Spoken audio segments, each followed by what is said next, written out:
কেমন আছে বাংলাদেশ? কেমন আছে বাংলাদেশের মানুষ?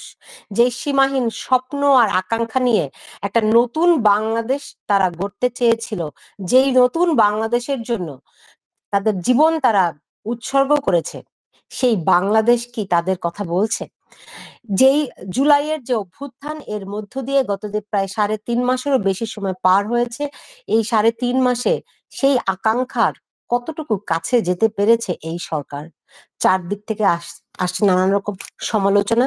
যদিও একটা অভ্যুত্থানের পরবর্তী সময়ে সবকিছু ঘুরে দাঁড় করাতে, স্বাভাবিক অবস্থায় ফিরতে সময় লাগে, কিন্তু যেই 3.5 মাস গেছে তার মধ্য দিয়ে এতটুকু কি দৃশ্যমান হয়েছে যে সঠিক পথেই এগুচ্ছে বাংলাদেশ? অনেকেই জানতে চান নির্বাচন কবে। প্রধান উপদেষ্টা এরই মধ্যে জানিয়েছেন তার কোনো সুনির্দিষ্ট সময়ক্ষণ নেই। যখনই দেশের মানুষ চাইবে, রাজনৈতিক দলগুলো চাইবে, তখনই নির্বাচন হবে। কারণ নির্বাচন হচ্ছে গণতান্ত্রিক প্রক্রিয়াকে সচল রাখার একটি মাত্র মাধ্যম। এবং সবাই, বিশেষ করে রাজনৈতিক দলগুলো, এখন নির্বাচনের দিকেই তাকিয়ে রয়েছে। এরই মধ্যে আজকে গঠিত হয়েছে নতুন নির্বাচন কমিশন, তারা শপথও নিয়েছেন। কিন্তু থেমে নেই আইন শৃঙ্খলা পরিস্থিতির অবনতি। এই যখন অনুষ্ঠানটি শুরু করছি, তখনও ঢাকার বিভিন্ন এলাকায় সংঘর্ষ চলছে। সেনাবাহিনীও পরিস্থিতি নিয়ন্ত্রণ করতে হিমশিম খাচ্ছে। সবকিছু মিলিয়ে যেই বাংলাদেশ, যেই কাঙ্ক্ষিত বাংলাদেশের স্বপ্ন নিয়ে একটা অভ্যুত্থান এবং নতুন বাংলাদেশের কথা মানুষ ভেবেছিল, সেটির পথ কত দূর? এই প্রশ্নকে সামনে রেখে আপনাদের সবাইকে স্বাগত জানাচ্ছি আমি, সুলতানা রহমান। দেখছেন কোন পথে বাংলাদেশ, এবং আমার সঙ্গে আজকে অতিথি হিসেবে রয়েছেন। বাংলাদেশ কোন দিকে এগুচ্ছে? আইন শৃঙ্খলা পরিস্থিতির অবনতি, অন্যদিকে আহ নির্বাচনের ট্রেন যাত্রা শুরু করে দিয়েছে। আহ ফলে আহ একটা একদিকে আশা, অন্যদিকে হতাশা। আপনারা কি দেখছেন? শোনেন, জাতি এখন তিনটা মেজর বিষয় নিয়ে খুব উদ্বিগ্ন এবং দে আর টেরিবলি কনসার্ন অ্যাবাউট 3 ইস্যুস। একটা হচ্ছে দ্রব্যমূল্যের ঊর্ধ্বগতি, বাজার একেবারেই সাধারণ মানুষের নাগালের বাইরে চলে গেছে, এক। 2 নম্বর হচ্ছে ললেসনেস, কমপ্লিট ললেসনেস চলতেছে। 3 নম্বর হচ্ছে নির্বাচনের ব্যাপারে জনগণ একটা ধোঁয়াশার মধ্যে আছে। এই তিনটা জিনিস এখন মানুষের মাথার মধ্যে খেলছে। আপনি যে বললেন যে প্রফেসর ইউনূস বলেছেন যে উনি রাজনৈতিক দলগুলো যদি চায়, জনগণ যদি চায়, তাইলে উনি নির্বাচন দিয়ে দিবেন। এখন প্রশ্ন হচ্ছে, জনগণ যে চায়, নির্বাচন চায়, এইটা কিভাবে মাপা হবে? এইটার মানে মেজারিং রডটা কি? মানে কিভাবে বুঝবে যে জনগণ নির্বাচন চাচ্ছে? এক। 2 নম্বর হচ্ছে রাজনৈতিক দলগুলো যদি চায়, এখানে একটা প্যাচ আছে কিন্তু। রাজনৈতিক দলগুলো যদি চায়, এখন ধরেন বিএনপির চাইলো যে নির্বাচন আমরা চাই, জামাত বললো যে আমরা চাই না, তাহলে তো ঐকমত্য হলো না। তখন তো ইউনূস সাহেব বলবেন যে আরে আপনারা নিজেরা ঠিক করে আসেন, আপনারা সংস্কার চান না নির্বাচন চান। তো এই যে জাতীয় মানে রাজনৈতিক দলগুলো যদি চায়, এটা একটা ভেগ কথা। সব রাজনৈতিক দল তো আর এক এক সিদ্ধান্তে উপনীত হতে পারবে না। বিএনপি এক কথা বলবে, জামাত এক কথা বলবে, জাতীয় পার্টি এক কথা বলবে, লেফটিস্টরা এক কথা বলবে। তো যেহেতু ঐকমত্য হবে না, ফলে ইউনূস সাহেব বলবেন যে আপনারা তো ঠিক করতে পারতেছেন না, নির্বাচন চান না সংস্কার, আপনারা ঠিক করে আছেন, এটা ঠিকও হবে না, নির্বাচনও হবে না। সো এগুলো সব ভেগ কথা। আর 2 নম্বর হচ্ছে যে দেখেন, দেশে একেবারে কমপ্লিট ললেস চলতেছে। আজকে কি হয়েছে দেখেন, আজকে 7টা ব্যাটল হয়েছে। দেয়ার হ্যাপেন্ড 7 ব্যাটলস, একেবারে যুদ্ধক্ষেত্র। কিরকম? একটা হয়েছে ডক্টর মাহবুবুর রহমান মোল্লা কলেজ বনাম সরওয়ার্দী কলেজ, এটা একটা ব্যাটল। আরেকটা হয়েছে ন্যাশনাল হাসপাতাল বনাম ছাত্র, এটা একটা ব্যাটল ছিল। আরেকটা হয়েছে মানে চাকরির বয়স 35 করার জন্য যারা আন্দোলন করছিল তাদের সঙ্গে পুলিশ। আরেকটা হয়েছে অটোরিকশা চালক বনাম পুলিশ। আরেকটা হয়েছে নজরুল ইসলাম কলেজ বনাম সরওয়ার্দী কলেজ। আরেকটা হয়েছে জাতীয় পার্টি বনাম সমন্বয়ক। আরেকটা হয়েছে প্রথম আলোকে ঘিরে পুলিশ বনাম প্রথম আলোকে যারা মানে দিল্লির ট্যাগ লাগাতে চাচ্ছে, তাদের সঙ্গে পুলিশ এবং সেনাবাহিনীর সংঘর্ষ। তাহলে দেখেন কতগুলি ব্যাটল ফিল্ড আজকে এই রাজধানীর লোকজন প্রত্যক্ষ করেছে। অর্থাৎ রাজধানী টোটালি কলাপস করে গেছে আজকে। হ্যাঁ, আচ্ছা এটা গেল রাজধানীর কথা। মানে বিসাইড দ্য ক্যাপিটাল আরো কিছু কর্নার দেখেন, যেমন ধরেন জাহাঙ্গীরনগর বিশ্ববিদ্যালয়ে তালা তালা দেওয়া হয়েছে মানে প্রশাসন ভবনে। ওই দিক দিয়ে বেনাপোলের আপনার গাড়ি চলাচল বন্ধ, যানবাহন চলাচল বন্ধ। তাইলে এই যে মানে এই যে ললেসনেস, হ্যাঁ, মানুষের প্রাত্যহিক জীবন যে এই যে একটা মানে বোরিং, টর্চারিং এবং এক ধরনের নিরাপত্তাহীনতায় যে রাজধানীবাসী বাস করছে, এবং যখনই ধরেন যে একটা সংঘর্ষ হচ্ছে তো ওই জায়গাটা তো আপনার ব্লক হয়ে যাচ্ছে, ওই জায়গাগুলোতে তো আর গাড়ি ঘোড়া চলতেছে না। হ্যাঁ, তো মানুষ তো ঘন্টার পর ঘন্টা আপনার জ্যামে আটকে আছে, একটা বিরক্তিকর অবস্থা। হ্যাঁ, এটা কিন্তু চলতেছে কয়েকদিন যাবত, আজকে এইটা খুব বড় ধরনের বড় আকার ধারণ করেছে। এবং আমি খুবই মানে মানে কি বলে আতঙ্কিত যে সেনাবাহিনীর যে আমাদের ইমেজ, আমার সেনাবাহিনী তো আমাদের সেনাবাহিনীতে একটা ভালো ইমেজ আছে, একটা ভাবমূর্তি আছে। এই ইমেজটা কতদিন থাকবে? মানে এই যেভাবে মানুষের সেনাবাহিনীকে মানুষের মুখোমুখি করানো হচ্ছে, মানে যে মানে পুলিশের তো মরাল ভেঙে গেছে, পুলিশের মরাল ভেঙে যাওয়ার কারণে পুলিশ তো আর সেভাবে অ্যাক্ট করতেছে না। তো সেনাবাহিনী হচ্ছে বিকল্প। এখন সেনাবাহিনী যদি প্রত্যেকটা জায়গায় তাদেরকে হ্যান্ডেল করতে হয়, প্রত্যেকটা যদি ট্যাকেল করতে হয়, তাহলে তো সেনাবাহিনীর সাথে ছাত্র বলেন বা ধরেন পাবলিক বলেন, তাদের একটা কনফ্রন্টেশন হবে। তো এই কনফ্রন্টেশনের ফলে সেনাবাহিনীর ইমেজ তো নষ্ট হয়ে যাবে। তো ফলে সেনাবাহিনী কতদিন এটা বিয়ার করবে? হ্যাঁ, কতদিন এই মানে এই ধরনের মানে ভাবমূর্তি নষ্ট হওয়া, এই যে কর্মকাণ্ড, এটা কতদিন করবে? ফলে একটা পর্যায়ে তো সেনাবাহিনী করবে যে না, আমরা আর আমরা আর এইভাবে করতে পারতেছি না। হ্যাঁ, আচ্ছা তারপর দেখেন চিফ জাস্টিস যে চিফ আমি জাস্টিস আপনার কথা থেকে অনেকগুলো প্রশ্ন আমার মনে এলো। সেটি হচ্ছে, দেখুন, যখন 5ই আগস্টের আগে আমি বলবো একমাত্র আওয়ামী লীগ বাদে আর সব মানুষ একই প্ল্যাটফর্মে ছিল, তারা একটি পরিবর্তন চেয়েছিল, রাইট? এমনকি অনেক আওয়ামী লীগারও এই আন্দোলনে কিন্তু সামিল হয়েছিল। তারপরে আসলে কি এমন হলো যে সবাই অস্থির? এই যে আজকে যে এতগুলি সংঘর্ষের কথা বললেন, যে রীতিমতো ব্যাটেল গ্রাউন্ড হয়েছে ঢাকা শহর, কার সঙ্গে কার যুদ্ধটি হচ্ছে, কেন হচ্ছে, এগুলো কি আপনারা খতিয়ে দেখছেন? না, এখানে শুনেন, আপনাকে যদি রাষ্ট্রকে শাসন করতে হয়, if you want to govern the country, আপনাকে you must have a political experience, এবং আপনাকে রাজনীতি সম্পর্কে আপনার জ্ঞান থাকতে হবে। আপনার চিফ অ্যাডভাইজার তো he was never a politician, he was an NGO man. সুতরাং উনি তো বাংলাদেশের পলিটিক্স, বাংলাদেশের মানুষের যে পালস, বাংলাদেশের মানুষ কিভাবে অ্যাক্ট করে, রিয়াক্ট করে, এগুলো সম্পর্কে তো ওনার কোনো ধারণা নাই। উনি গ্রামীণ ব্যাংক করেছেন, কিছু পুয়ার উইমেনদের সাথে উনি ডিল করেছেন, কিন্তু ওভারঅল যে সাধারণ মানুষ, যে 18 কোটি মানুষ, এরা কিভাবে মানে এদের পালস কি, এগুলো তো উনি জানেন না। তারপর উনি বিদেশে থাকেন, এই সেই মানে দেশে খুব কম থাকেন। সুতরাং without having any political background, chief অ্যাডভাইজারের পক্ষে এই রাষ্ট্রকে বোঝা খুব কঠিন। এটা হলো একটা, যে কঠিন যে তার একটা আমি উদাহরণ দেই। জাতির উদ্দেশ্যে তিনি যখন প্রথম ভাষণটা দিলেন, সেখানে প্রথম একদম মানে টেক ওভারের পরে, তখন উনি বললেন কি, যে এখন থেকে আর গুলি হবে না, ঊর্ধ্বতন কর্তৃপক্ষ যদি মানে নির্দেশও দেয়, তাহলেও কেউ গুলি করবে না। আচ্ছা দেখেন, আপনি গুলি করবেন না ভালো কথা, আপনার তো এটা ভেতরে থাকবে। আপনি যখন এটা অ্যানাউন্স করলেন যার গুলি হবে না, তখন কি হলো? তখন তো আপনার সন্ত্রাসী যারা, তার এনকারেজ ফিল করলো, হ্যাঁ, যে আরে গুলি তো হবে না। তখন তারা এই বিভিন্ন সন্ত্রাসী কর্মকাণ্ড করতে, যারা আন্দোলন করতে চায় তারা মনে করতেছে আরে বড়জোর লাঠি চার্জ হবে, গুলি তো আর করবে না, চিফ অ্যাডভাইজার তো বলেই দিচ্ছেন যে গুলি করবে না। তো ফলে এই লাঠি চার্জ দিলে আমরা সহ্য করব, আমি টিয়ার গ্যাস সহ্য করব, আমি তো আর মরবো না, আমাকে তো আর গুলি করবে না।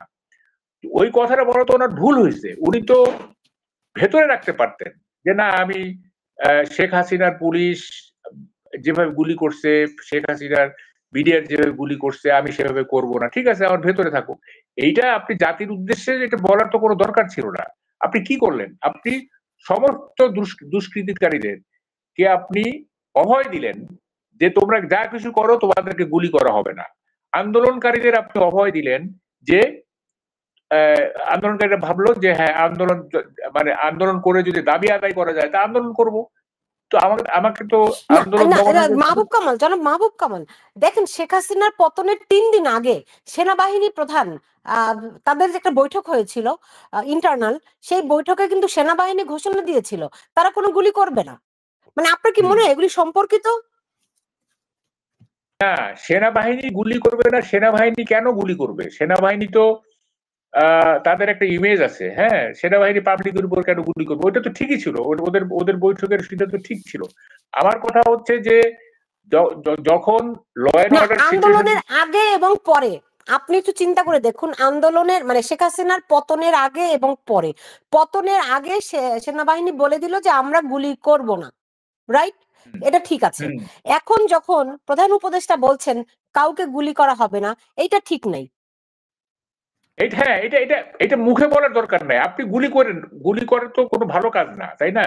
গুলি করা তো ধরেন এক ধরনের স্বৈরাচারী পদক্ষেপ। হ্যাঁ, এটা আনডেমোক্রেটিক। তা আপনি গুলি করেন না, কিন্তু আপনি যখন বলে ফেলেন জাতির কাছে, তখন তো এটা একটা মেসেজ চলে যায়। হ্যাঁ, আপনি ভিতরে রাখতেন। রাইট। তাহলে হ্যাঁ, তাহলে আমার প্রশ্নটি হচ্ছে, শেখ হাসিনার পতনের আগে যখন সেনাবাহিনী ঘোষণা দিয়ে দিল আমরা গুলি করব না, সেটাও একটা আন্দোলনকারীদের মেসেজ দেওয়া হয়েছিল নাকি? হ্যাঁ, ওটা তো হ্যাঁ, মানে শেষের দিকে তো ছাত্র জনতা তো বুঝেই গেল যে সেনাবাহিনী আমাদের পক্ষে আছে। সুতরাং তারা আরো বেশি ওকে। তেজস্বী হইতে পারছে, আরো বেশি উৎসাহিত হয়েছে।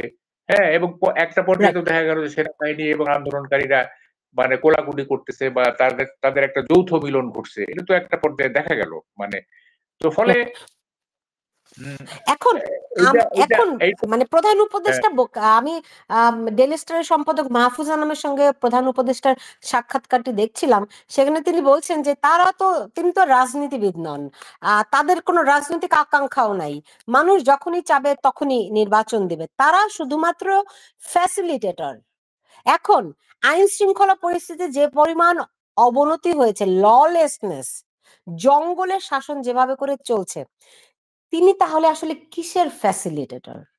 এই জঙ্গলের শাসনের, নাকি তার আইনের শাসনের প্রতি কোন রকম কোন দায় নেই? সিদ্ধান্ত তো আপনিই দিয়ে দিলেন। এটা তো মানে ইট না, আমি গোজ কোথায় উইদাউট দিলাম, সেইং। আমি জিজ্ঞেস করছি। না, না, না, আপনি যেহেতু দুইটা বিকল্প দিলেন, এর দুইটা দেওয়া মানে কি একটা হুম। একটা সত্য। তো একটা সত্য না, মানে আপনি আপনার অন্য কিছু থাকলে সেটা বলুন। হ্যাঁ। এইটা উনি যে বললেন যে আমরা রাজনীতিবিদ নই, আমরা ফ্যাসিলিটেটর ইত্যাদি, কিন্তু কর্মকাণ্ড তো তা বলে না। কর্মকাণ্ড তো তা বলে না। কর্মকাণ্ড বলছে যে তিনি একটা বিশেষ গোষ্ঠীকে বা একটা বিশেষ গ্রুপকে প্যাট্রোনাইজ করতেছেন, কর্মকাণ্ড যেটা বলে। এবং উনি এক ধরনের -2 থিওরি নিয়েছেন। সেটা হলো যে আওয়ামী লীগ তো নাই, মাঠেই নাই। তারপরে বিএনপি কে রাজনীতি করতে দেওয়া হবে না। এটা প্রথম দিকে, কিন্তু এখন শিফট হয়েছে। এখন শিফট হয়েছে, প্রথম দিকে ওইটাই ছিল। যেমন ছাত্র সমন্বয়করা বলতেছিল যে এক স্বৈরাচারকে সরিয়ে আরেক স্বৈরাচারকে আমরা আনার জন্য এই অভ্যুত্থান করিনি। এবং ওগুলোতে তো চিফ অ্যাডভাইজারের সায় ছিল, এই সমস্ত কথায় তো সায় ছিল। এবং তারেক রহমানকে দেশে আসতে দেওয়া হলো না। তারপরে কি বলে যে আপনি কনভিক্ট ক্রিমিনালদেরকে ছেড়ে দিলেন, আপনি আনসারুল্লাহ বাটের চিফকে ছেড়ে দিলেন, আপনি ছাত্র শিবিরের নাসিরকে ছেড়ে দিলেন, আপনি সুইডেন আসলামকে ছেড়ে দিলেন, এটা কনভিক্ট। তাদেরকে আপনি একদিনের মাথায় ছেড়ে দিলেন, অথচ তারেক রহমান দেশে আসতে পারলো না। হ্যাঁ, যদিও বিএনপি নেতারা বলে যে আমরা আইনি লড়াই করব। কেন আইনি লড়াই করতে যাবে? এত বড় একটা অভ্যুত্থান হয়ে গেল, এক কলমের খোঁচায় প্রেসিডেন্ট মাফ করে দিবে সব। ওদেরকে যেভাবে মাফ করে দিছে ওরকম মাফ করে দিবে, উনি এসে বিজয় উল্লাস করবেন, মানে বিজয় উৎসবের নেতৃত্ব দিবেন। এটাই তো কাম্য ছিল। কিন্তু তারেক রহমান তো এখনো দেশে আসতে পারে নাই, তাই না? তাইলে কি এটা কি দাঁড়ায়? এটা দাঁড়াতে হচ্ছে যে নাইদার বিএনপি নর আওয়ামী লীগ অন্য কোন ফোর্সকে উনি প্যাট্রোনাইজ করতেছেন, অথবা অন্য কোন ফোর্সকে উনি চাচ্ছেন যে তারা লাইমলাইটে আসুক, তারা ফোর ফ্রন্টে আসুক, তারা বাংলাদেশের আগামী দিনের নেতৃত্ব নেক। এটা তো লজিক্যাল কনক্লুশন তো তাই। আপনি তো এই দেশে তো দুইটা বড় দল আওয়ামী লীগ এবং বিএনপি 80% লোককে রিপ্রেজেন্ট করতো আর কি। হুম। এখন আওয়ামী লীগের ধরেন অনেক কমে গেছে, এই 5ই আগস্টের পরে অনেক কমে গেছে হয়তো। কিন্তু এই 80% কে যদি আপনি মাইনাস করে ফেলেন, হ্যাঁ, তাইলে তো আপনি কাদেরকে নিয়ে রাজনীতি করছেন? তাহলে তো আপনি কি বলে যে মানে আপনি যেটা বলছেন যে আমি জনগণ যা চাইবে তাই আমি করব, এটা তো হলো না। আপনি না, জনগণ তো নির্বাচন চায়। মাহবুব কামাল, হ্যাঁ, আমি প্রধান উপদেষ্টার বক্তব্যে আর একটা নতুনত্ব দেখছি। তিনি এসেই বললেন যে তার নিয়োগকর্তা হচ্ছে গিয়ে ছাত্ররা, রাইট? আমি মাহফুজ আনামের সঙ্গে তার যে সাক্ষাৎকারটি দেখলাম, তিনি সবকিছুর ভার রাজনৈতিক দলগুলোর উপরে দিচ্ছেন। এই শিফটের পেছনের কারণটি কি, তার আপনার কাছে কি মনে হয়? না দেখেন এগুলি হচ্ছে কি, উনি যে শিফট করতেছেন বারবার, plan A, plan B, plan C, এরকম, এইটা হচ্ছে যে মানে সোসাইটিতে যে ধরনের রিয়াকশন হচ্ছে, এই এই সরকারের শাসনের বিপরীতে যে রিয়াকশন গুলি হচ্ছে, ওগুলি দেখে উনি মাঝে মাঝে শিফট করতেছেন। হ্যাঁ, মাঝে মাঝে শিফট করতেছেন, ওই পাবলিকের যে সেন্টিমেন্ট সেটার সাথে কোপ উইথ করার জন্য উনি মাঝে মাঝে শিফট করতেছেন। কিন্তু ওনার অরিজিনাল যেটা ছিল, এটা তো আপনি নিশ্চয়ই জানেন, ওনার অরিজিনাল কি ছিল। উনি নিউ ইয়র্কে তো বললেন যে মাহফুজ আলম হচ্ছে মাস্টার মাইন্ড। উনি তো মানে পুরো ক্রেডিট তাকে দিয়ে দিলেন। হ্যাঁ, মাস্টার মাইন্ড হিসেবে তাকে পরিচয় করে দিলেন। তারপরে উনি বলতেছেন যে ছাত্ররা আমার নিয়োগকর্তা। তা ছাত্ররা যদি এটা কি চিফ আসলে কি ছাত্ররা তার নিয়োগকর্তা? এই আন্দোলনে কি সাধারণ মানুষ ছিল না? এই আন্দোলনে রাজনৈতিক দলগুলো ছিল না? 16 বছর ধরে যে গ্রাউন্ড তৈরি করছে বিএনপি এবং অন্যান্য রাজনৈতিক দল, সেই প্রেমিসের উপর দাঁড়িয়েই তো ওর অভ্যুত্থানটা হয়েছে। এটা রাত ওভারনাইট হওয়ার কথা না। আপনি 1.5 মাসে কি আপনি একটা সরকারকে ফেলে দেওয়া যায় যদি সেই সরকারটা মানে আনপপুলার না হয়, মানে পপুলার হয়? আনপপুলার করা হয়েছে 16 বছর ধরে। আনপপুলার করার পরে এই প্ল্যাটফর্মে দাঁড়িয়ে স্পার্ক করছে আপনার ছাত্র আন্দোলনটা, তাই না? তা আপনি তো ওদেরকে ম্যানেজ করতেছেন। আপনি বলতেছেন যে ছাত্ররা আমার নিয়োগকর্তা, এবং এটা বলার ফলে ছাত্ররা আপনার উৎসাহিত হলো। উৎসাহিত হয়ে ওরা এখন সবকিছু ডিটারমিন করতেছে, ওরা যা বলতেছে তাই হচ্ছে। দেখেন 71-এ আমরা কি দেখছি, 71-এর যে স্বাধীনতা সংগ্রাম, সেটার ক্যানভাস তো অনেক বড়। এইখানে ধরেন কত, মানে হাজার খানেক ছাত্র ইয়ে মারা গেছে। 71-এ তো মিলিয়নস অফ পিপুল মারা গেছে, তাই না? নিহত হয়েছে, এবং এটা 9 মাস ব্যাপী একটা রক্তক্ষয়ী যুদ্ধ। এরপর আমরা কি দেখছি, স্বাধীনতার পরে যখন বঙ্গবন্ধু ফিরে আসলেন, উনি বললেন যে তোমরা অস্ত্র জমা দাও। ছাত্ররা অস্ত্র, মানে ম্যাক্সিমাম ফ্রিডম ফাইটার তো ছাত্র ছিল, অস্ত্র জমা দিয়ে দিল। কেউ কেউ হয়তো দেয় নাই। তারপরে ওরা সবাই যার যার কাজে চলে গেল। ছাত্ররা তাদের শিক্ষা প্রতিষ্ঠানে চলে গেল, যে শ্রমিক সে শ্রমিক এলাকায় চলে গেল, যারা কৃষক তারা জমিতে ফিরে গেল। হ্যাঁ, মানে স্বাধীনতা যুদ্ধ করছি, মুক্তিযুদ্ধ করছি, সুতরাং পরবর্তী সবকিছুই আমরাই করব, এরকম মানসিকতা তো ছিল না। হ্যাঁ, এই ফ্রিডম ফাইটারদের, মুক্তিযোদ্ধাদের। এখন কেন এরকম হচ্ছে? বিপ্লব সফল, মানে অভ্যুত্থান সফল হওয়ার পরে তো তাদের আর তো কোনো দায়িত্ব নাই। তাদের কেন মানে এই এত বড় দায়িত্ব নিতে হবে? তারা তো শিক্ষা প্রতিষ্ঠানে চলে যাবে, তারা লেখাপড়া করবে। হ্যাঁ, এই 2 জন অ্যাডভাইজার নেওয়া হয়েছে, এনাফ ইজ এনাফ। ছাত্রদের পক্ষ থেকে 2 জন অ্যাডভাইজার নেওয়া হয়েছে, কিন্তু তারা আপনি আপনি কি আমাকে দেখেন, বলেন তো, এই যে যে আপনি ব্যাখ্যাটা দিলেন যে ঠিক আছে একটা অভ্যুত্থান হয়েছে, you did great job, now you go back to your own job, তোমার পড়ালেখায় তুমি ফেরত যাও। আপনার কি মনে হয় প্রধান উপদেষ্টা এখন পর্যন্ত, এই আজকে এখন পর্যন্ত শিক্ষার্থীদের প্রতি আহ্বান জানিয়েছে যে তোমরা তোমাদের শ্রেণীকক্ষে ফেরত যাও, আমাদেরকে দায়িত্ব দিয়েছো, আমাদের উপর ভরসা রাখো? নাকি নাকি তিনি ছাত্রদেরকে, সাধারণত রাজনৈতিক দলগুলো যেমনটি করে থাকে, যে ছাত্র সংগঠনগুলোকে মাঠের রাস্তায় তারা একটা লাঠিয়াল বাহিনী হিসেবে রাখে? সো এখানে কি প্রধান উপদেষ্টা এরকম একটা লাঠিয়াল বাহিনী হিসেবে ছাত্রদেরকে রাখছে কিনা? তা না হলে তিনি তো ছাত্রদেরকে শ্রেণীকক্ষে ফেরত যেতে বলতেন, তিনি কেন বলছেন না? হ্যাঁ, আপনি তো মানে ইউ হ্যাভ রাইটলি সেড। কারণটা হচ্ছে যে এই যে দেখেন প্রায় 100 দিনের তো বেশি হয়ে গেল। তো উনি তো বলবেন যে এনাফ ইজ এনাফ, তোমরা এখন লেখাপড়া করো। তোমরা লেখাপড়া, দেখেন শিক্ষা ব্যবস্থাটা একদম ধ্বংস হয়ে গেছে। একদম এই জাতির যে কি পরিমাণ ক্ষতি হলো এটা মানে ভাবা যায় না আর কি। এক দীপুমণি শিক্ষা ব্যবস্থাটার 12টা বাজা দিয়ে গেছে, 50% ধ্বংস করে দিয়ে গেছে নানা রকম মানে কুকর্ম করে। আর বাকি 50% এই ধ্বংস হলো এই 100 দিনে। হ্যাঁ, এখন তো শিক্ষা বলতে কিছু নাই, কিচ্ছু নাই। আপনার ছাত্ররা শিক্ষা প্রতিষ্ঠানে ফিরে যায় নাই, আচ্ছা যায় না যায় না। তারপরে এই যে প্রতিদিন একটা না একটা কিছু, এই কলেজ ভার্সেস ওই college, Dhaka college versus city college, তো সরওয়ার্দী কলেজ ভার্সেস অমুক কলেজ।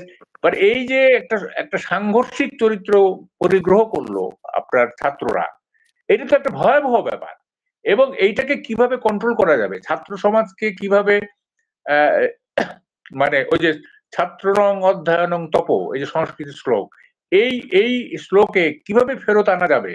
হ্যাঁ, যে শিক্ষাই হচ্ছে একমাত্র তপস্যা, এ, অধ্যয়নই হচ্ছে তপস্যা, এইটাতে আর ছাত্রদের কিভাবে ফেরত আনা যাবে আমি ঠিক বুঝতে পারতেছি না।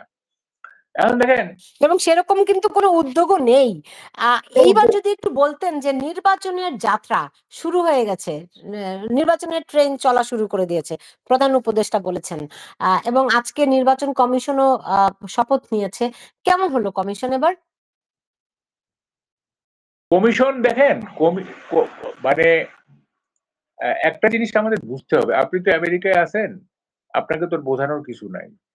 দেখেন, মানুষ ভালো না খারাপ এটা সেকেন্ডারি ব্যাপার। প্রতিষ্ঠানটা ঠিক আছে কিনা, প্রতিষ্ঠানটা ফাংশন করে কিনা, প্রতিষ্ঠানটা নিয়ম মাফিক চলে কিনা, দ্যাট ম্যাটার্স। একটা প্রতিষ্ঠান যদি মানে আপনার নিয়ম মাফিক পরিচালিত হয়, প্রতিষ্ঠান যদি ফাংশনাল হয়, সেখানে একটা খারাপ মানুষও আপনার ভালো কাজ করতে বাধ্য হবে, প্রতিষ্ঠান তাকে বাধ্য করবে। আবার প্রতিষ্ঠান যদি খারাপ হয়, ডিসফাংশনাল হয়, তাহলে একটা ভালো মানুষ গিয়ে সেখানে ভালো কাজ করতে পারবে না। তো আমাদের তো নির্বাচনী ব্যবস্থা বলেন, আপনাদের আরপিও যেটা বলেন, তারপরে আমাদের নির্বাচন যেভাবে হয়ে আসতেছে, হ্যাঁ, মানি মাসল, তারপরে আপনার এই যে রিগিং টিকিং, এই যে যেগুলো হয় আমরা যেগুলো দেখি, এগুলি তো একজন ব্যক্তির পক্ষে বা 5 জন কমিশনারের পক্ষে এগুলো কন্ট্রোল করা সম্ভব না। এটা তো 18 কোটি লোকের দেশে একজন চিফ ইলেকশন কমিশনার এবং 4 জন বা 5 জন কমিশনার, আর they enough to control 18 crore people? They are not enough. সুতরাং তো আপনাকে এমন একটা সিস্টেম করতে হবে যাতে মানুষ ডেমোক্রেটিক বিহেভ করে, মানুষ যাতে নিজেরাই ঠিক হয়, এবং সিস্টেমটা এমন হয় যেখানে কারচুপি করার কোনো সুযোগ থাকবে না, এবং কারচুপি করলে সেটার কিন্তু ওরকম ওরকম তো জি। নির্বাচন পদ্ধতি তো আমাদের নেই। এবং আমাদের ইলেকটরও তো আপনার খারাপ, আমাদের নির্বাচক মন্ডলীও তো ডেমোক্রেটিক না। সুতরাং এরকম একটা আনডেমোক্রেটিক ইলেকটোরেট, আনডেমোক্রেটিক নির্বাচক মন্ডলীকে কন্ট্রোল করা, এটা খুব টাফ ব্যাপার। আপনি নির্বাচনের সময় প্রত্যেকটা কনস্টিটিউয়েন্সিতে যেভাবে মারামারি হয়, যেভাবে প্রতিপক্ষের প্রতি হয়, মানুষই তো আপনার গণতান্ত্রিক আচরণ করে না, মানুষই তো আপনার মানে দুইটা পলিটিক্যাল পার্টির প্রতি বায়াস এবং মানে ব্লাইন্ড সাপোর্টার তারা, এবং তারা নিজেদের জীবন বিপন্ন করে হলো প্রতিপক্ষকে পরাজিত করার চেষ্টা করে। সো এরকম একটা জি। সিচুয়েশনে জি। কে নির্বাচন কমিশনার হইলো, কে প্রধান নির্বাচন, ইট লিটল ম্যাটার্স। এটা আমার কাছে একেবারেই ইনসিগনিফিকেন্ট মনে হয়। হ্যাঁ, এটা বুঝতে কোনো পেরেছি। বিষয়ই না। হ্যাঁ, বুঝতে পেরেছি। দেখুন, অনেকদিন ধরে প্রধান মানে দুই নেত্রীকে মাইনাস করার, মানে যেটা -2 ফর্মুলা নামে পরিচিত, এটি হচ্ছে, এবং এর পেছনে অনেক অভিযোগ যে প্রথম আলো ডেইলি স্টারের ইন্ধন আছে। তো এখন যারা প্রথম আলো ডেইলি স্টার ঘেরাও করে, যারা প্রথম আলো ডেইলি স্টারের ধ্বংস চায়, তারা কারা? এদের সঙ্গে মানে এগুলি দমনের সরকার কি ব্যবস্থা নিচ্ছে, কিংবা মানে বিষয়টা কতখানি হুমকির বলে আপনারা বিবেচনা করছেন? দেখেন, বিষয়টা হলো কি, বাংলাদেশে এখন স্টেক হোল্ডারের সংখ্যা অসংখ্য। এক একটা স্টেক হোল্ডার এক এক রকম ভাবে চিন্তা করে, এবং এই স্টেক হোল্ডারদের মধ্যে ইসলামী গ্রুপ যেগুলো আছে, এক এক এক গ্রুপ একরকম ভাবে ভাবে, আর এক গ্রুপ আর এক রকম ভাবে ভাবে। তারপরে সমাজে নানা রকম ভেস্টেড ইন্টারেস্ট গ্রুপ আছে। সুতরাং মানে সবগুলো কারণ এক মোহনায় মিলতেছে সেরকম না। এখন যারা করতেছে তারা বলতেছে, যারা ডেইলি স্টার এবং প্রথম আলোর বিরুদ্ধে যারা লেগেছে, তারা বলতেছে যে ডেইলি স্টার এবং প্রথম আলো ইন্ডিয়ান পারপাস সার্ভ করতেছে। অর্থাৎ ইন্ডিয়ান পারপাস সার্ভ করা মানে শেখ হাসিনাকে রিহ্যাবিলিট করা, ইন্ডিয়ান পারপাস সার্ভ করতেছে। সুতরাং এই এই এই দুইটাকে রাখা যাবে না ইত্যাদি। এবং তারা তো আজকে দেখছেন, আপনি দেখছেন যে ডেইলি স্টারের কার্যালয়ের সামনে কি ধরনের আপনার পুলিশের সাথে তাদের কি ধরনের সংঘর্ষ হয়েছে, এবং তারা কতগুলো ফানি জিনিস যে গরু জবাই করে খাওয়া হবে, এই হবে সেই হবে, হ্যাঁ, এবং ওখানে ডেইলি স্টারের যে ইয়ে আছে, লোগো আছে, ওখানে ইয়ে সরাই দিয়ে দিল্লি লেখা। হ্যাঁ, মানে এটা হচ্ছে দিল্লির পত্রিকা।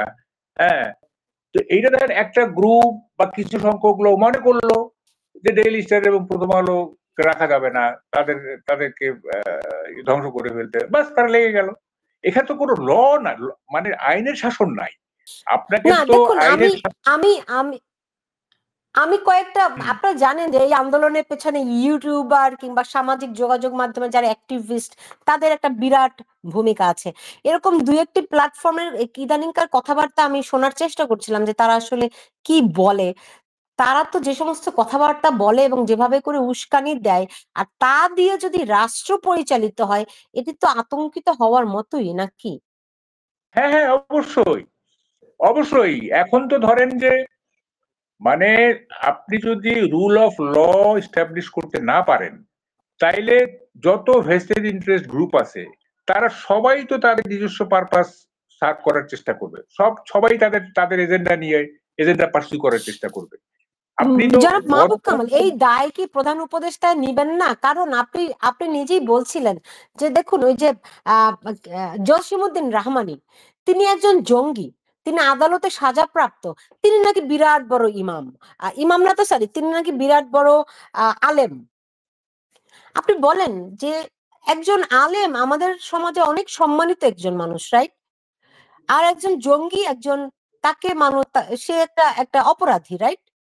তো আপনি এখন যার আদালতে শাস্তি হয়েছে, আপনি বলবেন যে তাকে চক্রান্ত করে জঙ্গি বানানো হয়েছে? মানে আপনার রাষ্ট্র কোথায়, রাষ্ট্র কাঠামো কোথায়? রাষ্ট্র যন্ত্রই তো অচল। সেখানে তাহলে প্রধান উপদেষ্টা কিসের উপর ভিত্তি করে তিনি দেশ পরিচালনা করছেন? শুনেন, আপনি যে বলছেন, আপনি তো আপনি যদি ইফ ইউ লুক ব্যাক, তাহলে দেখবেন যে মব জাস্টিস সহ কত ধরনের অন্যায় অবিচার হয়েছে। দেখেন, জাতীয় পার্টি এক নিষিদ্ধ কোনো দল না, সেই দলটার প্রধান কার্যালয় পুড়িয়ে দেওয়া হলো, অনেক জেলা শহরের অফিসগুলো পুড়িয়ে দেওয়া হলো, প্রধান উপদেষ্টা নীরব। আপনার শিল্পকলা একাডেমিতে নাটক হচ্ছিল, নাটক কয়েকটা লোক, এই 30-40টা লোক গিয়ে ওখানে শাউট করলো, ইত্যাদি করলো, নাটক অর্ধেক জায়গায় বন্ধ হয়ে গেল। আচ্ছা, আদালত প্রাঙ্গণে বিবাদীর উকিল, সে, আপনি তো আত্মপক্ষ সমর্থনের অধিকার তো সবারই আছে, তাই না? মামলা হয়েছে, ঠিক আছে, এখন তাকে তো লিগাল ফাইট করতে হবে। লিগাল ফাইট করার জন্য সে উকিল নিয়োগ করছে, সেই উকিলকে মারধর আদালত প্রাঙ্গণে, চিফ অ্যাডভাইজার নীরব। হ্যাঁ, এই যে ঘটনাগুলি ঘটতেছে সারা দেশে, যে ঘটনাগুলি ঘটছে, উনি তো কোনো অ্যাক্ট করতেছেন না, উনি কোনো অ্যাক্টই কেন করতেছেন না। কেন কেন কেন কারণটা কি? এটা এটা এটা তো খুব রহস্যজনক, এটা আমার কাছে খুবই রহস্যজনক। মানে উনি মানে কি বোঝাতে চান? হ্যাঁ, উনি কি বোঝাতে চান যে শেখ হাসিনা স্বৈরাচারী হয়েছে, মানুষকে পিটায়, মানুষকে মেরে ফেলে, আমি স্বৈরাচারী হব না, আমি কারো গায়ে হাত দিব না, কারোই করব না, কোনো যা হওয়ার হবে। এটা কি এই স্বৈরাচারী ব্যাপারটা বলে? না না, আমি বলতেছি, আমি এটা হিউমার করতেছি। উনি কি এটাই মনে হ্যাঁ, করতেছেন? বুঝছি। গণতন্ত্র মানে তো আপনার না, উনি সবাইকে উনি উনি ডেইলি স্টারের সম্পাদক মাহফুজ আলমের কাছে যে সাক্ষাৎকার দিলেন, তাতে তো এরকমই মনে হলো। You are right. কারণ উনি বলছিলেন যে মানুষ 16 বছর কথা বলতে পারে নাই, প্রতিবাদ করতে পারে নাই, তাই সবাই এখন দাবি দাওয়া নিয়ে আসছে, তাই তিনি কিছু বলছেন না, তারা ধৈর্য ধরছেন, বোঝানোর চেষ্টা হ্যাঁ হ্যাঁ করছেন। মানে রাষ্ট্র কি হ্যাঁ, এভাবে চলে নাকি? না না না না না না, মানে গণতন্ত্রটা মানে একটা খুব কঠিন শাসন পদ্ধতি। আপনাকে মানুষকে ফ্রিডম দিতে হবে, ফ্রিডম স্পিচ থাকবে। আবার এই ফ্রিডমের সুযোগ নিয়ে যাতে অপশক্তি সমাজে ক্যাওয়াস তৈরি করতে না পারে, কোন ধরনের মানে বিশৃঙ্খলা তৈরি করতে না পারে, সেটাকেও আপনাকে চেক দিতে হবে। আপনার, তাই না? এটা একটা কঠিন পদ্ধতি, কিন্তু ফ্রিডম আছে, তাহলে ফ্রিডম থাকলে কি সবাই সবাই সবকিছু করতে পারবো? তা না। ফ্রিডমের মধ্যে থেকে মানুষকে আইনের মধ্যে বেঁধে ফেলতে হবে, আইনের মধ্যে বেঁধে ফেলে তারপরে আপনি ফ্রিডম দিবেন, তাই না? তা আপনার যদি মানুষকে যদি আইনের মধ্যে বেঁধে ফেলতে না পারেন, আপনি যদি এরকম অ্যাম্পল ফ্রিডম দিয়ে দেন, হ্যাঁ, মানে এক্সট্রিম ফ্রিডম দিয়ে দেন, তাহলে যা হবার তাই হবে। এখন রাইট। মানে এখন আমার আপনার কি সন্তান, মনে হয়, আপনার কি মনে হয় এই যে যা হবার তাই হবে, যা যে ললেসনেস হচ্ছে, এবং প্রধান উপদেষ্টা বা সরকার কিছু যে বলছে না, এর পেছনে অন্য কোনো উদ্দেশ্য আছে? ললেসনেস হলে পরে আমরা জানি এর পরিণতিটা কি। আমরা কিন্তু দেখতে পাই, আপনি আপনি অনেক অভিজ্ঞ একজন সাংবাদিক, আপনি জানেন যে এর পরিণতি আসলে আমরা ক্রমশই ব্যর্থতার দিকে আগাচ্ছি। তাতে লাভবান কে হবে? না দেখেন, এখানে আমি চিফ অ্যাডভাইজারের মোটিভটা ঠিক আমি ঠিক ব্যাখ্যা করতে পারতেছি না। আমার এটা বিশ্বাসই হয় না। মানে এটা কি বলবো, একজন নোবেল আমারও। লরিয়েট, একজন একজন একজন গ্লোবালি অ্যাকসেপ্টেড লোক, হ্যাঁ, ওনার মধ্যে কোনো মানে সেন্স কাজ করবে না, ওনার মধ্যে কোনো রেশনালিটি থাকবে না, ওনার মধ্যে কোনো লজিক থাকবে না। এটা না আমার কাছে বিশ্বাসই হয় না। উনি বাইরে এত বড় বড় বক্তৃতা দেন, এত ভালো ভালো বক্তৃতা, অক্সফোর্ডে বক্তৃতা দেন, হার্ভার্ডে গিয়ে দেন, অমুকখানে দিয়ে দেন, কত সুন্দর সুন্দর কথা বলেন। অথচ বাংলাদেশের ব্যাপারে ওনার মানে এই যে মানে এই যে সবকিছু ছেড়ে দেওয়া এবং কি বলে যে এই যে এটা এটা এখন যেটা বাংলাদেশে চলতেছে, এইটা হবসের ভাষায় বলে স্টেট অফ নেচার। এটা প্রকৃতির রাজ্য। এইটা এটা এটা মানে যে যা খুশি না, এটাকে তাই বলে, করবে। এটাকে বলে ডিপ স্টেট।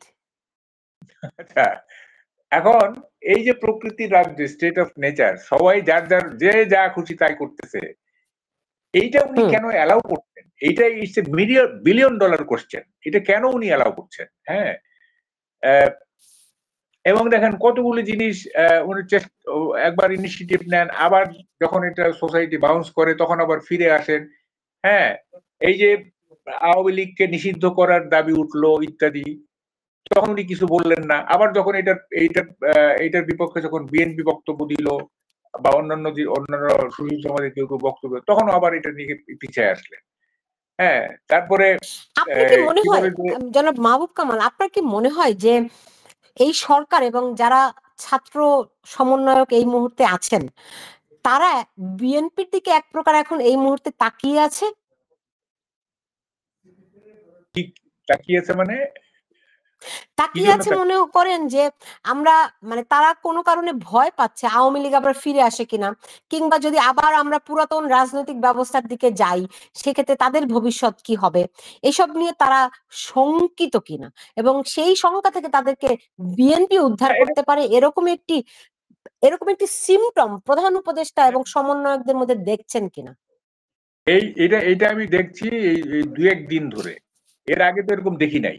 এর আগে তো এরকম দেখি নাই যে আগে তো বিএনপির প্রতি তাদের অ্যাটিটিউড তো নেগেটিভ ছিল এবং বলাই তো হচ্ছিল যে এক স্বৈরাচারকে দিয়ে আর এক স্বৈরাচারকে আনার জন্য আর এক স্বৈরাচারকে সরাই নাই এবং বিএনপি সাথে তো মানে সরকারের যে বিহেভিয়ারাল প্যাটার্ন সেটাও বলছিল না যে মানে বিএনপি তাদের তাদের মানে ইসে আছে, গুড়িমারে আছে। কিন্তু এখন একটু ওরা ঘুরে শিফট করে গেছে মানে হচ্ছে যে এখন তো দেখতেছে যে অবস্থা খুব খারাপ। হ্যাঁ, এটা তো ঠিক। আপনি যতই আপনি মিস রুল করবেন ততই কিন্তু আওয়ামী লীগের জনপ্রিয়তা বাড়বে। এইটা বোঝার জন্য রকেট সায়েন্স দরকার নাই। আপনি যখনই মানে রুল করতে পারবেন না, আপনি যখনই জনগণ থেকে বিচ্ছিন্ন হয়ে যাবেন, আপনি যখনই দ্রব্যমূল্যের দ্রব্যমূল্য কমাতে পারবেন না, আপনি যখন আইনের শাসন দিতে পারবেন না, তখন তো মানুষ তো এটা ভাবতেই পারে তাহলে আগের আগের আগের শাসন কি দোষ করছিল। হ্যাঁ, এটা তো ভাবতেই পারে। জি। তো মানুষ এরকম যদি ভাবতে থাকে তাইলে এই সরকার অজনপ্রিয় হয়ে পড়বে। এখনই অজনপ্রিয় হয়ে পড়ছে, আরো অজনপ্রিয় হবে, তখন কি হবে? তখন তো আওয়ামী লীগ আবার চলে আসতে পারে। এটা একটা ভয় তো আছেই তাদের জি, এবং তারা আমি বলতেছে আমার অনুষ্ঠানটি লাইভ হচ্ছে তো অনেকেই কমেন্ট করছেন। সেখানে মামুন আব্দুল্লাহ লিখেছেন, এইগুলো সমাধান কে করবে, তিনি হতাশ। এম এস তিনি বলছেন যে ভাই, বাংলাদেশে ভালোর বন্ধুর মধ্যে শেখ হাসিনাই ভালো ছিলেন। স্বপন কুমার বলছেন যেই লাউ সেই কদু। হ্যাঁ, আবার শাফিয়ার রহমান বলছেন সময় দিতে হবে, সংস্কার চলছে।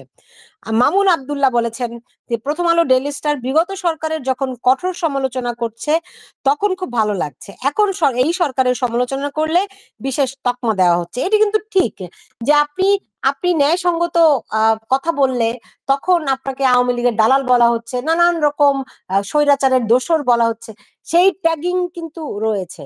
ওই যে এখানে দর্শক কমেন্ট করেছেন যেই লাউ সই কদু, আসলে কি তেমন কোনো পরিবর্তন হচ্ছে নাকি আমরা খারাপের দিকেই যাচ্ছে? না না না, এই যে একজন যে বললেন যে সময় দিতে হবে, আমরা তো সময় দিতে রাজি, কিন্তু গ্রাফটা কি বলতেছে? আমরা কখন সময় দিব? হ্যাঁ, গ্রাফ দেখতেছি যে এটা এটা মানে উন্নতির দিকে যাচ্ছে। হ্যাঁ, গ্রাফ যদি নেগেটিভ হয় তখন সময় দিলে তো আরো খারাপ হবে, তাই না? আমরা যদি দেখতাম যে হ্যাঁ কিছু উন্নতি হচ্ছে, আচ্ছা আরো সময় দেই উন্নতি হোক, কিন্তু আমাদের যে অবনতি হচ্ছে, যখন অবনতি হচ্ছে তখন তো আর মানে সময় দেওয়ার কোনো মানে প্রশ্ন থাকে না, তাই না? এক্স্যাক্টলি এক্স্যাক্টলি আইন শৃঙ্খলার অবনতি, নিত্য পণ্যের অনেক দাম, সবকিছু মিলিয়ে নিঃসন্দেহে একটা খারাপের দিকেই যাচ্ছে। জনাব মাহবুব কামাল, আপনি আমাকে একটা ধারণা দিতে পারেন যে প্রধান উপদেষ্টা বলেছেন 4 বছরের নিচে নির্বাচনের হবে। আজকে প্রধান নির্বাচন কমিশনার তিনিও প্রধান উপদেষ্টার সুরে সুর মিলিয়েই বলেছেন সুনির্দিষ্ট করে বলা সম্ভব নয় যে কবে নির্বাচন হবে। আপনার বিবেচনায় কবের মধ্যে নির্বাচন হওয়া উচিত? বলতেছি, আপনি যে প্রথমে বললেন যে এই যে দ্রব্যমূল্য এইসব, দেখেন এগুলো সরকার যদি চেষ্টা করত, চেষ্টা করে ফেল করত, তাইলে আমরা বুঝতাম যে হ্যাঁ চেষ্টা করছে, ফেল করছে, সেটা কিন্তু মানে ক্ষমার যোগ্য। সরকার তো চেষ্টাই করছে না, সরকার তো ইনঅ্যাক্টিভ, ডিসফাংশনাল। তো ফলে আমরা কিভাবে তাদের উপর ভরসা রাখবো? দেখা দেখা মানে যদি এরকম, যেমন সিন্ডিকেট ভাঙার যে ব্যাপারটা, সিন্ডিকেট ভাঙার ব্যাপারে সরকারের কোনো ইয়ে নাই, মানে কর্মসূচি নাই। এই উপদেষ্টা পরিষদে 3 জন আন্তর্জাতিক খ্যাতি সম্পন্ন অর্থনীতিবিদ আছে, ইনক্লুডিং মানে doctor Yunus. Doctor Yunus is internationally reputed economist. তারপরে আপনার Salehuddin Ahmed, he is a renowned economist. তারপরে এই যে আপনার এই যে শিক্ষা উপদেষ্টা হচ্ছে যে উনি, তো এই যে 3 জন ইকোনমিস্ট, এত বড় বড় ইকোনমিস্ট, অথচ বাজার নিয়ন্ত্রণ করতে পারতেছে না, বাজার ঊর্ধ্বমুখী। এবং যেটা সবাই বলতেছে যে সিন্ডিকেটিজম আছে, চলতেছে, সিন্ডিকেট ভাঙার কোনো মানে কোনো অ্যাক্ট করতেছে না। তারপরে ল অ্যান্ড অর্ডার ফিরিয়ে আনার জন্য কোনো অ্যাক্ট করতেছে না। তো ফলে দেখেন পুলিশের মরাল ভেঙে গেছে, ওকে ফাইন, পুলিশের মরাল ভেঙে গেছে আমরা বুঝছি, কিন্তু মরাল তো আপনাকে আপডেট করতে হবে, অথবা আপনাকে তো বিকল্প করতে, আমরা তো কার্যকারণ দেখবো না, আমরা ফল দেখবো। জি জি জি মাহবুব কামাল, আপনি শুরুতে যেটি বলছিলেন যে ডক্টর ইউনুস রাজনীতিবিদ নন, তার উপদেষ্টা পরিষদের কেউই রাজনীতিবিদ নন, ফলে তারা একটি রাজনৈতিক সরকার যেভাবে পরিচালিত হয় তারা সেটি পারবেন না, এটাই স্বাভাবিক। কিন্তু আপনি এখন যেটি বলছেন যে তাদের কোনো প্রচেষ্টাই নেই, যেহেতু প্রচেষ্টা নেই তারা সফল হবেন কিভাবে? মানুষ কিভাবে তাকে আর সময় দেবে, কিংবা মানুষ কেন ভাববে যাচ্ছে ওনারা অ্যাটলিস্ট চেষ্টা করছেন? বলছি আমি, মানুষ যা দেখছে, মানুষ কি দেখছে? মানুষ দেখছে যে এক ধরনের প্রতিশোধ পরায়ণতার রাজনীতি চলতেছে, এক ধরনের নিজেদেরকে গুছিয়ে নেয়ার একটা রাজনীতি চলতেছে। কাকে কোথায় বসাইতে হবে, কাকে কি করতে হবে, কার বিরুদ্ধে মামলা দিতে হবে, কার ই করতে হবে, এগুলো নিয়েই তারা ব্যস্ত। আমরা কি চেয়েছিলাম? আমরা চেয়েছিলাম যে মানে শেখ হাসিনার রেজিমে যারা ক্রিমিনাল, যারা ক্রাইম করছে, হ্যাঁ, তাদেরকে বিচার করা হোক, তাদেরকে আইনের আওতায় নিয়ে আসা হোক, বিচার করা হোক, এবং সাইমালটেনিয়াসলি আপনার এমন একটা সিস্টেম দাঁড় করা যাতে যেখানে আবার নতুন করে আমরা যাত্রা শুরু করতে পারি ক্রিমিনালদের বাদ দিয়ে। কিন্তু আমরা দেখলাম যে মামলা হচ্ছে, অনেক নির্দোষ লোক আসামি হয়ে যাচ্ছে, অনেক নির্দোষ লোক, অনেক সাংবাদিককে আসামি করা হয়েছে যারা নিরেট ভদ্রলোক। তারপরে এমন লোককে আসামি করা হয়েছে যে সে এক্সিস্টই করে না, হ্যাঁ, হি ডাজন্ট এক্সিস্ট ইভেন। তো ফলে মনে হচ্ছে সাংবাদিকরাই সবচেয়ে বড় শত্রু। শত্রু, হ্যাঁ। তো এই যে এগুলি করতেছে, এগুলি তো ইন্টেনশনাল মনে হচ্ছে, যে যেভাবে এখন ওরা তারা বলতেছে যে এটা তো মামলা পুলিশ করতেছে না, এটা পাবলিক করতেছে। আরে পাবলিক করতেছে কেন? পুলিশ মামলা নিচ্ছে কেন? পুলিশ কেন মামলা নিচ্ছে? পাবলিক করতেছে বুঝলাম, কিন্তু পুলিশকে তো যে মামলা নেওয়ার আগে তো দেখতে হবে যে আসলে ক্রিমিনাল কিনা, এর কোনো অপরাধ আছে কিনা। হ্যাঁ, আপনি 500 নাম ঢুকাই দিলেন আর পুলিশ মামলা এন্ট্রি করে ফেললো, এটা তো হয় না, তাই না? তো ফলে আমরা যেটা চাইছিলাম যে মানে স্বৈরাচারের যারা দোষর, তারা তাদের they should be taken into task, তাদের বিচার হবে, তাদের ইয়ে হবে। আর যারা দেখেন মানে কি ধরনের অনাচার হয়েছে, এই যে শিক্ষক সমাজের উপরে কি অনাচার হয়েছে, হ্যাঁ, এই যে কালকে একটা নিউজ দেখলাম, কি বলে পদত্যাগে বাধ্য করার ফলে সে স্ট্রোক করে মারা গেছে, একজন অধ্যক্ষ, হ্যাঁ, অর্থাৎ পদত্যাগে বাধ্য করছে এবং সে স্ট্রোক করে মারা গেছে। কি অপমানে, লাঞ্ছনায় সে মানে সারা দেশে এই যে শিক্ষকদের পদত্যাগ করানোর যে হিড়িক, এর আগেও দুজন শিক্ষক হার্ট অ্যাটাক করেছিলেন যাদেরকে মানে জোরপূর্বক তারপর পদত্যাগ করতে বাধ্য করা হয়েছিল। শিক্ষকদের গলায় জুতার মালা পরিয়ে ঘোরানো নারী শিক্ষক ইত্যাদি, তারা সবাই কি criminal? Are they all criminals? এটা তো হতে পারে না। হ্যাঁ, তারপর আপনি যেখানে সেখানে স্বৈরাচারের আপনার ট্যাগ কি লাগাই মনে দিচ্ছেন। হয় এদেরকে আসলে ওই যে স্বৈরাচারের দোসর তকমা দিয়ে আসলে ওই যে রিসেট বাটনের কথা বলেছিল না, পুরো আপসাইড ডাউন করতে চেয়েছে? আসলে ব্যাপারটা এরকম কিনা? না, এখানে হয়েছে কি, স্বৈরাচারের দোসর সব যে সরকার করছে তা না।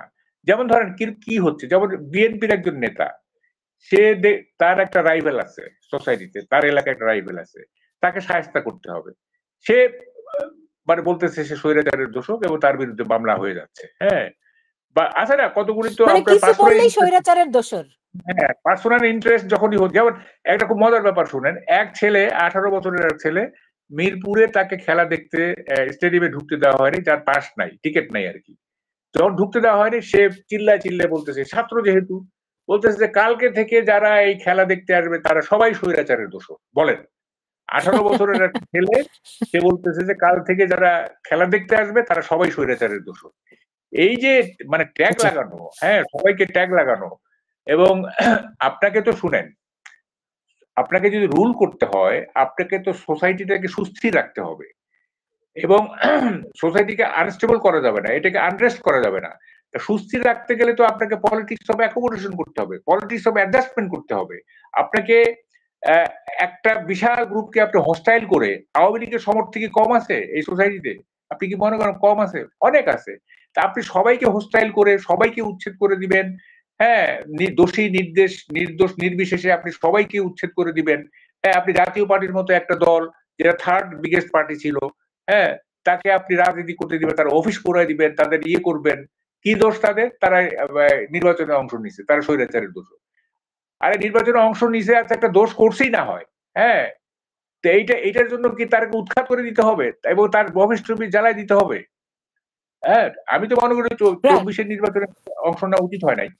হ্যাঁ, জি। তারা এক ধরনের সহযোগিতা করছে সরকারকে, এটা ঠিক আছে, সহযোগিতা, মানে তাই এটার শাস্তি কি এরকম যে তারা রাজনীতি করতে পারবে না? হ্যাঁ, তো ফলে আপনার কি মনে হয় আওয়ামী লীগকে ছাড়া বাংলাদেশের রাজনীতিতে ভারসাম্য ফিরবে? প্রশ্নই উঠে না, প্রশ্নই উঠে না। আপনি কি মনে করেন এই যে আজকে সোসাইটিতে যে আনরেস্ট চলতেছে, এখানে কি আওয়ামী লীগের কোনো ইন্ধন নাই? আপনি কি এটা মনে করেন? নিশ্চয়ই আছে। তা নাহলে এই যে আজকে গাজীপুরে যেটা হলো আর কি, ও আপনি গাজীপুরের তো আমি বলি না, আমি যে লং লিস্ট দিছি ওখানে গাজীপুরে বলি নাই। ওখানে তো না, না গাজীপুর না, তো ওটা হলো ইয়ে কি আশুলিয়া। এই যে গার্মেন্টস এর শ্রমিকরা তো ইয়ে করতেছে, হ্যাঁ, দেখেন, মানে এটা খুব ইন্টারেস্টিং।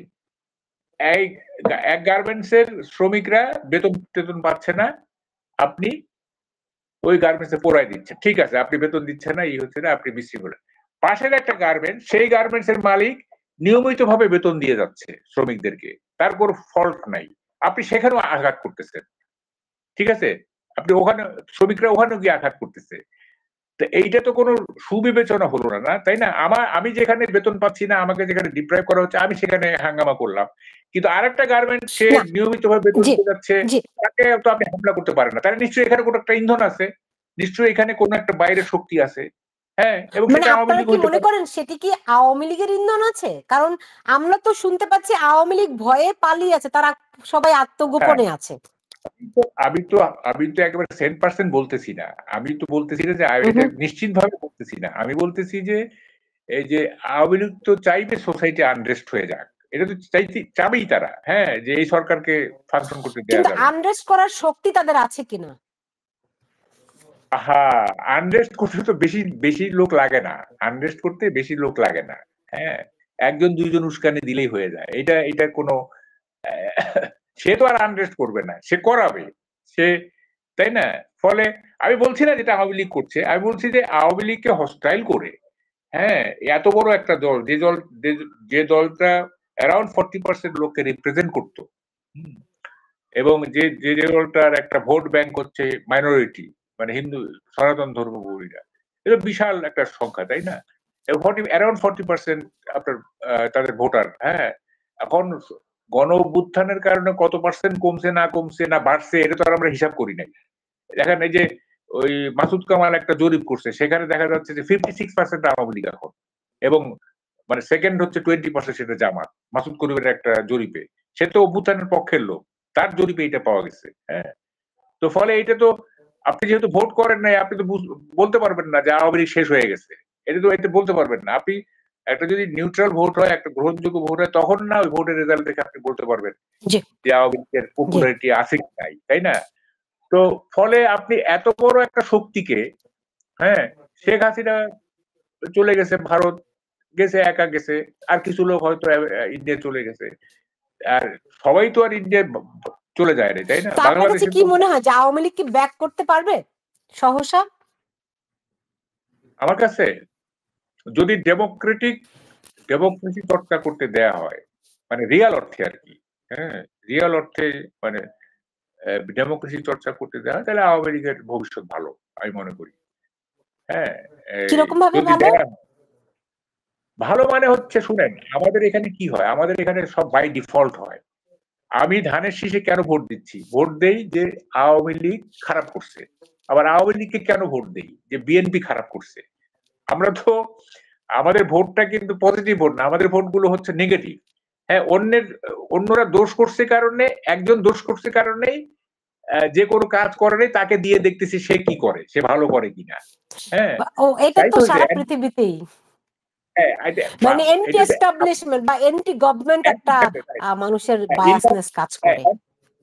অ্যান্টি ইনকামবেন্সি ফ্যাক্টর সবসময় কাজ করে। এখন যেহেতু হুম। ইউনূস সরকার বা বর্তমান সরকার ফেল করতেছে, হ্যাঁ, সব ক্ষেত্রেই ফেল করতেছে, তখন যেমন আপনি এখন বাজারে যান, যে কোনো কাঁচা বাজারে যান, দেখবেন যে মানুষ দাম দিয়ে কিনতেছে আর বলতেছে দূর আগের আমলই ভালো ছিল।